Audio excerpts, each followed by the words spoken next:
Good morning friends. आज हम एक नई सीरीज स्टार्ट करने जा रहे हैं, जो कि है डेवऑप्स के बारे में। हम यहाँ पे सीखेंगे कि डेवऑप्स है क्या, डेवऑप्स क्या मतलब डेवऑप्स है क्या, कौन सी कैटेगरी में आता है, प्रोडक्शन या कुछ सर्विस या कुछ डेवऑप्स है टूल है या डेवऑप्स क्या मेथोडोलॉजी है, क्या है डेवऑप्स, ये सीखेंगे और एकदम बेसिक से स्टार्ट करेंगे। और स्टार्ट करने डेवऑप्स सीरीज में हम पढ़ेंगे डेवऑप्स के बारे में सब कुछ एकदम बेसिक लेवल से। डेवऑप्स क्या है, डेवऑप्स क्यों आया, इसका यूज कैसे होता है। कई लोगों को पता नहीं कि डेवऑप्स एक्चुअली क्या है और यह क्यों मार्केट में आया है, करंटली बूम में क्यों है। और कुछ लोगों गलत है कि डेवऑप्स एक आईटी फील्ड, कुछ लोगों का गलत फहमी है कि जो आईटी फील्ड में पड़ा हुआ है उसको ही डेवऑप्स में आना चाहिए या ना आना चाहिए, ऐसी गलत फहमी है। तो हम वही क्लियर करेंगे। और कुछ लोगों को लगता है डेवऑप्स में आने के लिए कि मुझे पहले से कोडिंग आनी चाहिए या कुछ बहुत ज़्यादा एक्सपीरियंस चाहिए, या कभी तक अभी लोग कंफ्यूजन में है। तो यह आपको सभी डाउट मैं क्लियर करूंगा। और पहली बात तो आपको बिल्कुल भी डरना नहीं है। आप कौन से भी फील्ड से हो, नॉन आईटी से हो, आईटी से हो, टेक्निकल दूसरे टेक्निकल फील्ड से हो, मैकेनिकल से हो, सिविल से हो, तो आपको कोई चिंता करने की ज़रूरत नहीं है। मैं एकदम बेसिक लेवल से एकदम एडवांस लेवल तक आपको पूरा डेवऑप्स पढ़ा दूंगा। और हम थोड़े कुछ एग्जाम्पल के मदद से पढ़ेंगे, कुछ एग्जाम्पल लेंगे, कुछ रियल लाइफ एग्जाम्पल लेंगे, और ऐसे कहानी कहानी में अपना डेवऑप्स खत्म हो जाएगा, आपको पता भी नहीं चलेगा कि डेवऑप्स खत्म हो गया है। आपको मेरे साथ जुड़े रहना है इसके लिए। तो आज के लेक्चर में हम क्लियर करेंगे कि डेवऑप्स क्या है और इसमें हमें क्या पढ़ना होगा और क्यों पढ़ना होगा। क्योंकि हमको जब पता होता है कि हम क्या कर रहे हैं और क्यों कर रहे हैं, तो इससे हमें एक डायरेक्शन मिलती है कि हम ये क्यों पढ़ रहे हैं। और बेसिक पता होने से एक कॉन्फिडेंस भी आता है, जो पता चलता है कि हम किस पोजीशन पर है और कौन से डायरेक्शन में वर्क कर रहे हैं। तो स्टार्ट करते हैं अपने डेवऑप्स की सीरीज। तो यह हम एकदम जीरो से स्टार्ट करेंगे, मास्टर बनेंगे साथ में। मैं आपके साथ हूँ, मेरा नाम विक्की है और मैं आपको एकदम बेसिक से एडवांस तक पढ़ाऊंगा। तो मैंने आपके लिए एक डायग्राम बनाई है, इसके मदद से समझते हैं हम कि आईटी फील्ड में, मतलब आईटी कंपनी में प्रोजेक्ट आया तो उसमें वर्क कैसा होता है। समझो कंपनी में एक एप्लीकेशन डेवलपमेंट के लिए आया, एक ऐप का प्रोजेक्ट कंपनी को मिला। तो स्टार्टिंग में क्या होता है, मैनेजर होता है। मैनेजर उसकी टीम को बुलाता है, उनकी मीटिंग लेता है। और उस टीम में पहले पहले तो कौन होता है, डेवलपर होता है। डेवलपर को क्या बोलता है मैनेजर कि तुम इसके लिए इस हमारे टीम के लिए एक एक कोड हमको, मतलब ऐसा ऐसा प्रोजेक्ट मिला है, तो इसके हिसाब से तुम अपना कोड डेवलप करो। तो डेवलपर पहले स्टार्टिंग में कोड लिखता है। तो कोड के लिए बहुत दिन लगते हैं, क्योंकि स्टार्टिंग से कोड लिखने को, पूरे एप्लीकेशन के लिए कोड लिखना पड़ता है। तो अच्छे खासे दिन लगते हैं उसमें। तो कोड कंप्लीट होने के बाद वो जाता है बिल्डिंग के लिए, बिल्ड होने के लिए। तो बिल्ड में क्या होता है, उसकी एक .exe फाइल बनती है। .exe मतलब एग्जीक्यूटेबल, exe .exe में कन्वर्ट होता है कोड। तो .exe मतलब वो कोड बिल्ड होता है, मतलब उसका एक्चुअल एग्जीक्यूटेबल में कन्वर्ट होता है। उसके बाद वो पूरा कोड एग्जीक्यूट होने लगा, तो बाद में वो टेस्टिंग के लिए जाता है। टेस्टिंग टीम उसका टेस्ट करती है।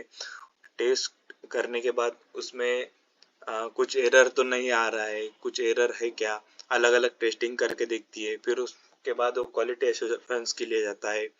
तो यहाँ तक पूरा वो एप्लीकेशन, क्वालिटी एश्योरेंस तक पूरा एप्लीकेशन बनकर रेडी होता है। तो उसके आगे वाली प्रोसीजर अलग होती है, उसके आगे वाली प्रोसीजर को हम ऑपरेशंस बोलते हैं। और इसके पहले वाली प्रोसेस, क्यूए तक की जो प्रोसेस है उसको बोलते हैं डेवलपमेंट प्रोसेस और उसके आगे की ऑपरेशंस होते हैं। तो ऑपरेशंस में क्या होता है, अभी तक तो ऐप बन के रेडी है, उसकी टेस्टिंग हो गई, क्वालिटी एश्योरेंस हो गया, उसके आगे उसको डिप्लॉय करना पड़ता है। मतलब हम वो जो एप्लीकेशन है वो हमारे तक पहुंचेगा कैसे, उसको कहीं तो भी सर्वर में इंस्टॉल करना पड़ेगा, जिसकी मदद से सब लोग उसको एक्सेस करेंगे, यूज करेंगे। ऐसा कौन सा तो भी सर्वर में उसको डिप्लॉय करना पड़ेगा। तो पहले एप्लीकेशन जो होता है वो डिप्लॉय के लिए जाता है, उसके बाद उसका मेंटेनेंस होता है, क्योंकि एप्लीकेशन जो एप्लीकेशन डेवलप हुआ है उसके बाद उसका मेंटेनेंस भी जरूरी है ना, क्योंकि उस पे कितने लोग आए रहे हैं और कितने लोग आए, उन्होंने कैसा यूज किया, कुछ क्वेरीज आ रही है क्या, तो क्वेरीज के अनुसार, फीडबैक के अनुसार उसको फिर से उतना डेवलप करना, उसकी मॉनिटरिंग। उसके बाद आती है मॉनिटरिंग। मॉनिटरिंग में क्या होता है कि अगर एक यूजर है तो वो हमारे ऐप पे आया तो वो ज़्यादा क्या सर्च कर रहा है, किसके बारे में ज़्यादा, मतलब हमारे ई कॉमर्स की वेबसाइट है तो हमारे ई कॉमर्स के वेबसाइट से जो साबुन ज़्यादा बेचा गया होगा, तो हमको पता करना पड़ेगा कि हमारा ऐप कौन से डायरेक्शन में ज़्यादा यूज हो रहा है, हमारे ऐप पे लोग क्या देखना ज़्यादा प्रेफर कर रहे हैं। तो हमको वैसा कंटेंट उधर ज़्यादा बढ़ाना पड़ेगा, उसको मॉनिटरिंग बोलते हैं। मॉनिटरिंग मतलब यूज़र कैसा यूज़ कर रहा है, कौन सी डायरेक्शन में उसको यूज़ कर रहा है। तो पहले ये सब प्रोसेस कैसे थी, मैनुअल प्रोसेस थी। पहले डेवलपर कोड लिखता था, फिर वो बिल्डिंग टीम के पास जाता था, बिल्डिंग टीम उसको बिल्ड करती थी, और उसके बाद टेस्टिंग टीम के पास जाता था। डेवलपर पहले बिल्डिंग टीम को देता था, बिल्डिंग टीम फिर टेस्टिंग टीम को देती थी, फिर क्वालिटी एश्योरेंस, फिर डिप्लॉय टीम, फिर मेंटेनेंस, फिर मॉनिटरिंग। ऐसी पूरी मैनुअल प्रोसेस थी। जब तक डेवलपर उसका कोड देगा नहीं तब तक बिल्डिंग टीम को मिलेगा नहीं, जब तक बिल्डिंग टीम प्रोवाइड नहीं करेगी तब तक टेस्टिंग टीम को मिलेगा नहीं। तो ऐसा चलता था। तो इसमें क्वेरीज क्या आती थी कि डेवलपर कोड लिख के रख देता था, फिर वो भूल जाता था कि अगले वाले को मैं, मतलब बिल्डिंग टीम बोलती थी मुझे मतलब मेरा टाइम वेस्ट हो रहा है, डेवलपर ने अभी तक कोड ही नहीं दिया। तो ये ऐसे मैनुअल प्रोसेस थी, इसमें कुछ एब्स्ट्रैकल्स आते थे। तो हमें डेवऑप्स में क्या करना पड़ता है, जो ये मैनुअल प्रोसेस थी इसको ऑटोमेटिक करना पड़ता है। ऑटोमेटिक बोले तो कैसा, तो इसमें हमें कुछ टूल्स सीखने पड़ते हैं। टूल्स टूल्स अब वो कौन से टूल्स है हम देखते हैं। अब जब डेवलपर कोड डेवलप करता है तो वहाँ पे एक टूल आता है, उसको बोलते हैं गिट। और गिट का क्या काम है, गिट का काम यह है कि जब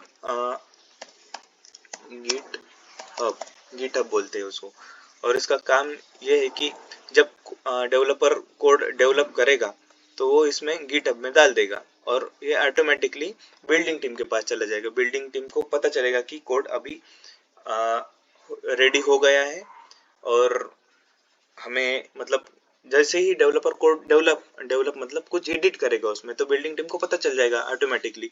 तो बिल्डिंग टीम उस कोड को पता चलेगा, मतलब बिल्डिंग टीम को पता चल जाएगा।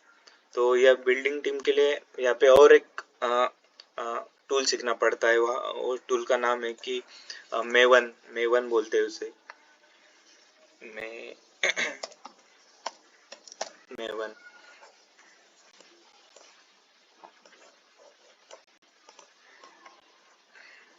से मेवन बोलते हैं। और ये यहाँ से गिट हब से कोड मेवन में आने के लिए एक टूल रहता है, उसे बोलते हैं जेंकिंस बोलते हैं, जेंकिंस को मैं यहाँ पे लिख देता हूँ, जेंकिंस जेंकिंस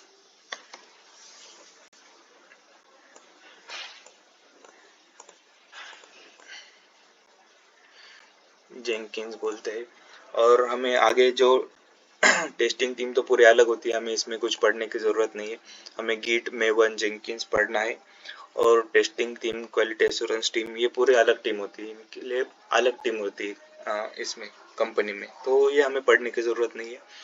और हमें आगे ये डिप्लॉय के पास हमें, मतलब जो डेवऑप्स पढ़ रहा है या जो डेवऑप्स में करियर करना चाहता है, उसको डिप्लॉय का थोड़ा ज़्यादा काम रहता है। इसमें हमें मतलब एप्लीकेशन जो डिप्लॉय करना पड़ता है सर्वर पे, मतलब जो इंस्टॉल करना पड़ता है सर्वर पे, उसके लिए हमें कुछ टूल सीखने पड़ते हैं।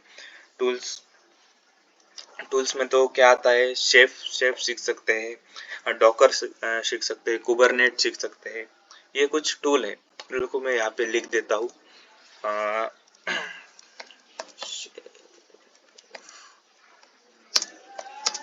शेफ, डॉकर, डॉकर,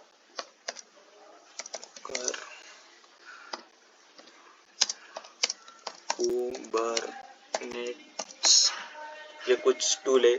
इसमें और एक टूल आता है पपेट, वो भी बड़ा फेमस है पपेट। रुको मैं यहाँ पे लिख ही देता हूँ।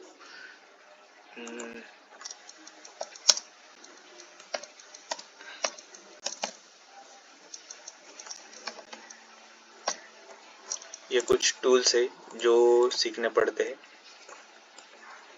और ज़्यादातर डेवऑप्स इंजीनियर को यहाँ पे इसी टूल्स पे काम मिलता है, और उसे सब कुछ पता होना चाहिए। मतलब उसके आगे मॉनिटरिंग में एक बड़ा ही फेमस टूल यूज होता है, अमेजोन का क्लाउड वॉच। क्लाउड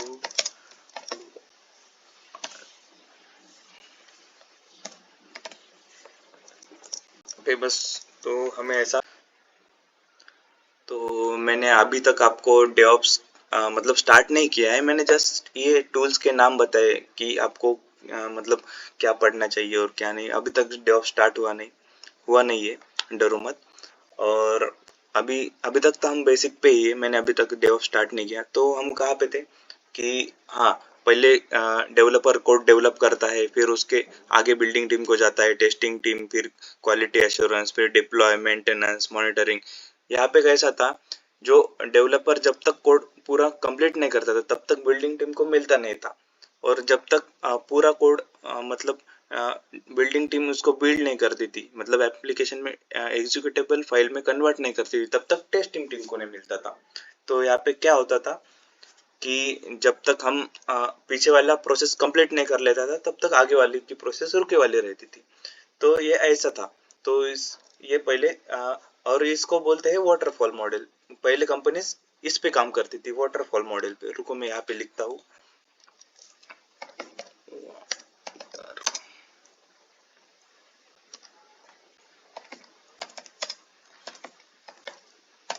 तो पहले कंपनीज ये वाटरफॉल मॉडल पे काम करती थी। तो इस मॉडल को बोलते हैं वाटरफॉल। यहाँ पे मतलब वाटरफॉल क्यों बोलते हैं, क्योंकि जब जस्ट कंसिडर करो कि एक पहाड़ है और उस पे पानी, मतलब बारिश हो रही है। तो पानी कैसा नीचे नीचे आता है, फिर उसको ऊपर ऊपर तो नहीं जा सकता वो डबल। क्यों नहीं जा सकता, क्योंकि वहाँ पे पूरी ढलान है, क्योंकि पूरा पानी नीचे आने के बाद वापस फिर से ऊपर जा नहीं सकता। तो इसमें ये प्रोसेस में भी वैसा था। जब अभी मेंटेनेंस के लिए आता था, मॉनिटरिंग होती थी, तब पता चलता था कि अपने कोड में कुछ तो भी बग्स है। तो फिर वो पूरा डेवलपर टीम के पास फिर से कोड जाता था, उसको फिर पूरा स्टार्टिंग, मतलब स्टार्टिंग से नहीं, मतलब पूरा उसको फिर से एडिट करने के लिए और टाइम लगता था, फिर सर्वर डाउन रहता था थोड़े दिन। तो ऐसे प्रॉब्लम्स आते थे। तो ये एक वाटरफॉल मॉडल था। और इसके बाद जो मॉडल आया आ, वो मॉडल था अजाइल मॉडल। फिर कंपनी अजाइल मॉडल पे काम कर रही थी। फिर धीरे धीरे कंपनीज अजाइल मॉडल पे शिफ्ट हो गई। तो इसी प्रोसेस को SDLC भी बोला जाता है, क्योंकि यहाँ पे हम ऐप डेवलप करते हैं, उसको बिल्ड, टेस्ट एंड उसका मेंटेनेंस करते हैं, उसकी मॉनिटरिंग करते हैं। इससे SDLC भी बोलते हैं, मतलब सॉफ्टवेयर डेवलपमेंट लाइफ साइकिल इसे ही बोलते हैं। और एक मेथोडोलॉजी है। ऐसे इसके आगे वाली मेथोडोलॉजी आती है अजाइल मेथोडोलॉजी। तो अजाइल मेथोडोलॉजी में क्या रहता था कि जब अभी इसमें कैसा था, वाटरफॉल मॉडल में कैसा था कि जब डेवलपर उसका काम करता था, फिर पूरा एप्लीकेशन का कोड लिखता था, फिर बिल्डिंग के पास टीम के पास देता था। तो अजाइल में क्या आया कि पहले एक छोटा पार्ट समझो, अभी एक ई कॉमर्स वेबसाइट है और उसका सामने का लॉगिन पेज है। पहले वो डेवलपर क्या करता था, सिर्फ लॉगिन पेज, मतलब अभी डेवलपर क्या करने लगा था अजाइल मेथोडोलॉजी में कि पहले सिर्फ लॉगिन पेज का डिजाइन बनाता था। फिर मतलब जो कंपनी जिसने कंपनी को प्रोजेक्ट दिया उसको पूछते थे कि ये ऐसा है हमारा, मतलब ऐसा डिजाइन किया है और इसके आगे आपको पसंद आया नहीं आया और इसमें क्या अपडेट करना है, ऐसे छोटे छोटे पार्ट में काम करने लगे थे। आपको देखो ये नीचे आजाइल मेथोडोलॉजी दिख गई होगी। उसका सिंबल ऐसा रहता है। छोटे छोटे पार्ट में काम करते थे।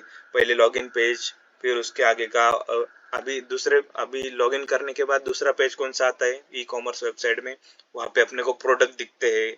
अब प्रोडक्ट दिखते हैं, उसका कैटलॉग दिखता है, उसके प्राइस दिखते हैं, ये सेकंड पेज रहता है।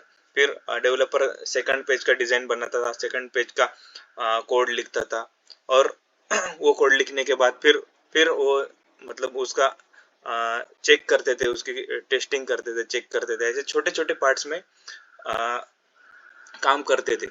और वही एक छोटे पार्ट को क्या बोलते हैं, स्प्रिंट बोलते हैं।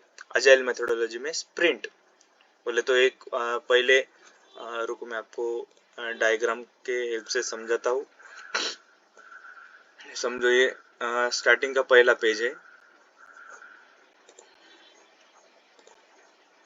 और इसके अंदर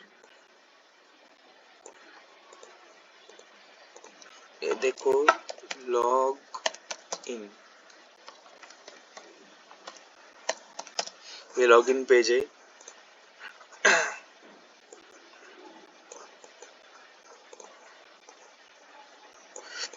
और ये समझो ये दूसरा पेज है।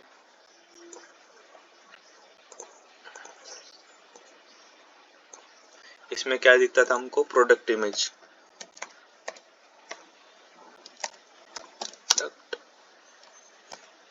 इसमें प्रोडक्ट के पिक रहते थे।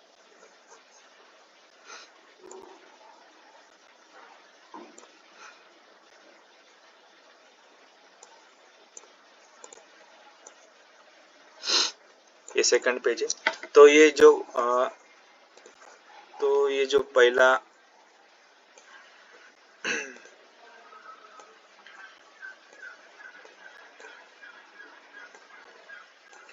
सो अभी ये जो पहला पेज है इसको ऐसा नाम देते थे कि स्प्रिंट वन, इसे बोलते थे स्प्रिंट वन। अजाइल मेथोडोलॉजी में स्प्रिंट्स में काम होता था, जैसे आप इधर देख रहे होगे ये मेथोडोलॉजी स्प्रिंट वन। ये स्प्रिंट वन का मतलब है पहले लॉगिन पेज बनाया, उसका फीडबैक लिया ये बराबर है क्या, फिर से उसमें कुछ टेस्ट किया, फिर उसको डिप्लॉय किया, उसको टेस्टिंग किया, डिप्लॉय किया, फिर पता चला इसमें कुछ एरर्स है नहीं है, फिर से उसने अपडेट किया। ऐसे छोटे छोटे स्प्रिंट्स में काम होता था अजाइल मेथोडोलॉजी में। और इसके आगे वाली मेथोडोलॉजी मतलब अपना डेवऑप्स। अभी डेवऑप्स में क्या रहता है, तो डेवऑप्स में कैसा होता है, अभी अजाइल में कैसा है देखो देखते हैं। अजाइल में क्या है, अभी पहला लॉगिन पेज बनाया, फिर वो डेवलपर टेस्ट बिल्डिंग टीम के पास देता था, फिर बिल्डिंग टीम टेस्टिंग टीम के पास देती थी। ऐसा है अजाइल मेथोडोलॉजी में होता था, छोटे छोटे पार्ट्स में। एक छोटा पार्ट स्प्रिंट वन पहले पूरा होता था, उसका टेस्टिंग बिल्डिंग टेस्टिंग पूरा जो रहता है मेंटेनेंस मॉनिटरिंग होके, फिर दूसरे स्प्रिंट का होता था। ऐसा अजाइल में होता था, ये मैनुअल प्रोसेस था। और फिर जो डेवऑप्स में रहता है, अभी डेवऑप्स का आपको लोगो देख के थोड़ा बहुत आइडिया लग गया होगा। डेवऑप्स में ये सब ऑटोमेटेड होता है, मतलब हमें कुछ टूल्स सीखने पड़ते हैं जो कि इस प्रोसेस को मतलब जब इस प्रोसेस को ऑटोमेटिक करते हैं। ऑटोमेटिक मतलब जब डेवलपर कोड लिखेगा तो वो कोड ऑटोमेटिकली बिल्डिंग टीम के पास जाएगा, ऑटोमेटिकली फिर उसका टेस्टिंग टीम के पास जाएगा, टेस्टिंग होगी, फिर डिप्लॉयमेंट टीम के पास जाएगा, डिप्लॉय होगा। ऐसा आगे के जो प्रोसेस है वो ऑटोमेटिकली होते, इसे डेव्स बोलते हैं। डेव्स ये अजाइल मेथोडोलॉजी का ही सक्सेसिव वर्जन है, मतलब अजाइल का ही थोड़ा आगे का वर्जन है, नया मेथोडोलॉजी नहीं है। तो इससे हमें क्या पता चला कि थोड़ा बहुत आइडिया लगा होगा कि डेव्स एक्चुअली में है क्या। डेव्स मतलब मेथोडोलॉजी ही है, ऐसा आपको पता चला गया होगा। जो कि जो प्रोडक्ट डेवलपमेंट में जो कंपनी प्रोडक्ट डेवलप करती है, जो एप्लीकेशन डेवलप करती है, उसमें काम में आने वाली एक मेथोडोलॉजी है जिसमें ऑटोमेशन इनबिल्ट किया है। तो ऐसा है डेवऑप्स।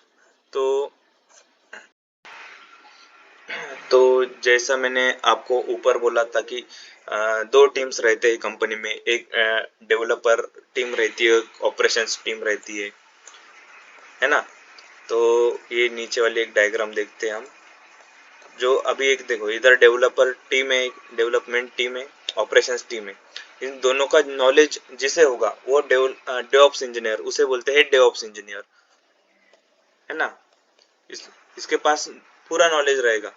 मतलब इधर के कुछ टूल ऑटोमेशन करने वाले, इधर के कुछ टूल, और ऑपरेशंस टीम के कुछ ऑटोमेशन करने वाले टूल, इसका नॉलेज डेवऑप्स इंजीनियर के पास होता है।